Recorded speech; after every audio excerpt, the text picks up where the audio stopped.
Hi guys, this is day 9 of the recovery diary, and I'm mixing this with yesterday's because I actually missed yesterday. And the reason for that was that life was just very busy in family life, and I wasn't out and about, so I didn't have the quietness to be able to record one. So I'm just going to mix these two together, but I will continue to move towards the 20-day commitment. So I have a lot to share in this one, but I'm going to be quite concise and then I'll unpack it as the next 2 days unfold, at least. This is going to be the most important and pivotal video that I've ever recorded, and the biggest reveal, certainly, that I've ever given, because it's the biggest game changer for me personally that I have come across and realized in my life. Alongside the other big one, which occurred approximately 4 to 5 years ago, whenever I learned how to defeat depression, which I had suffered from for approximately 20 years. So that was a pretty big one and a big life changer. This one is almost on the par, if not on the par, with that. And it's not easy for me to share this stuff because it's extremely personal. But it is really important for me to do so because, as I mentioned before, sometimes we can see by faith the things that we need to be doing. We just have a knowing that we need to do something, and this is one of those things that I need to do. That's just being open and vulnerable and transparent to others so that they can get the maximum amount of encouragement in their own lives when they watch my journey. And as I reveal the things which I struggle with and the mistakes, etc., then I hope that it will be a real encouragement to others who are also going through those kinds of things, as we all do, of course. So I had initially called this diary the recovery diary because this is just happens to be the biggest obstacle at the moment towards my dream, this obstacle of ill health. But the original idea behind these videos was so that I could just share my honest journey towards my dream and towards what I was doing and walking towards in my life. So when I get to the end of this 20-day commitment, I'll probably rename it to something along the lines of progress journey or progress diary. And the reason I'm saying that is because what I've got to share isn't in relation directly to my physical health.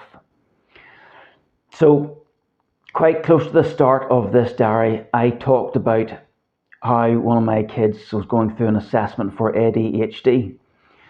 And I talked about how it seemed to me like a lot of the things that were being mentioned and talked about seemed to be pointing in the direction of experiences that I've had over my life, and particular cognitive functioning that I had struggled with, like poor memory recall and poor workable memory is what they describe it as, and many other things as well. But just over the last day or so, I have been watching a BBC docu-series called something along the lines of Living in an Autistic World. And I'm going to tell you that watching this hit home to me personally, even more than anything I've heard of or thought of regarding ADHD.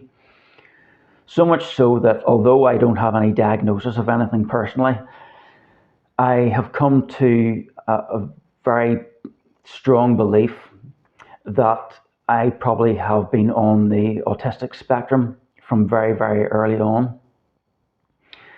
And over these next few days, I'm going to unpack exactly what that means for me personally and the implications for everybody regarding these kinds of issues of feeling different compared with those that are around us, and the effect that can have on our mental health, because we can all feel that even if we don't have a condition of that kind of experience. But I will say that some of the things that I experienced early on in my life were that I really didn't connect very well with people. And I just didn't have the interest, or I wasn't able to have conversations with people the way I seen other people around me doing. Now, what I have learned with this docu-series, and which has been extremely helpful to me, is that what quite often occurs is that people who see themselves as being quite different from those around them, in order to avoid feeling weird, and in order to avoid feeling some sense of rejection, or feeling that they're not quite fitting in with everyone around them, is that they begin to do what they call masking. And that is where a person will begin to mimic the kind of conversation that other people have around them. And they will mimic things like confidence and other social cues that they see other people doing, as I say, for the purpose of trying to avoid looking weird, and feeling like they're weird amongst a crowd. And I have known for quite a long time, since I've been on this journey of self-development, personal development, learning more about how the mind works and how it links with our emotions and our actions, that authenticity is one of the most important things that we need to work towards in our lives, in order to find that place of real contentment and fulfillment in our lives. And inauthenticity is actually the cause of so much of our trouble with mental health and so many of these kinds of areas.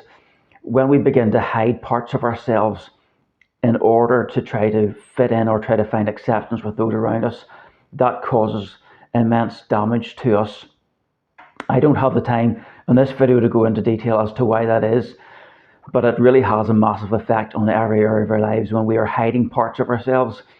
And so the way of recovering from that is learning how to become authentic and becoming unmasked, as it were.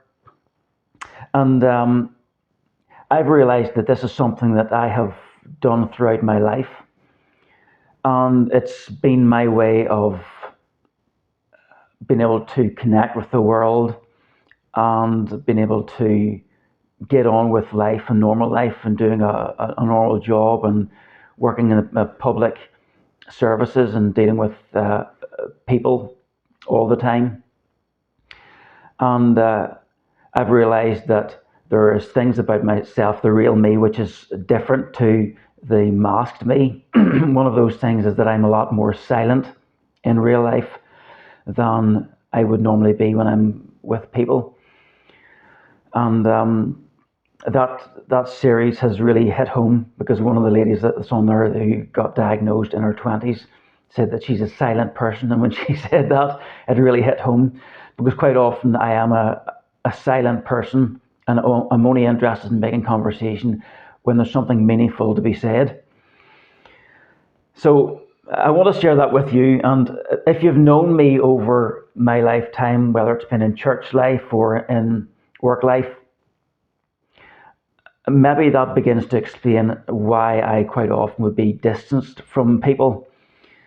And I'm going to explain why that has been, and what has transpired, and why this has been such a game changer for me, and why these jigsaw puzzles are beginning to fit together for me.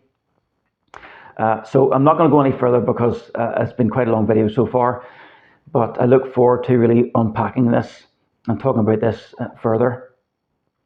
And if you're someone who has had issues like this, do drop a wee comment on here, because it might help other people that are watching this to know that you're not the only one that's going through these kind of issues.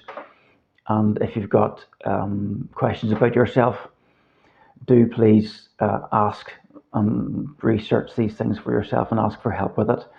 Because if we stay in the place of being by ourselves working through these things, you can end up like me. And I'm nearly 50 years old. I'm 48 in March. And I have questioned these things all of my life, pretty much since I have been aware of differences. And especially in these last 10 years, I've questioned a lot of why I struggle with certain things compared with others. So that's me for today, and as I say, we'll do more with that over the next few days, and I hope it'll be helpful to you. Chat soon. Talk to you. Bye bye.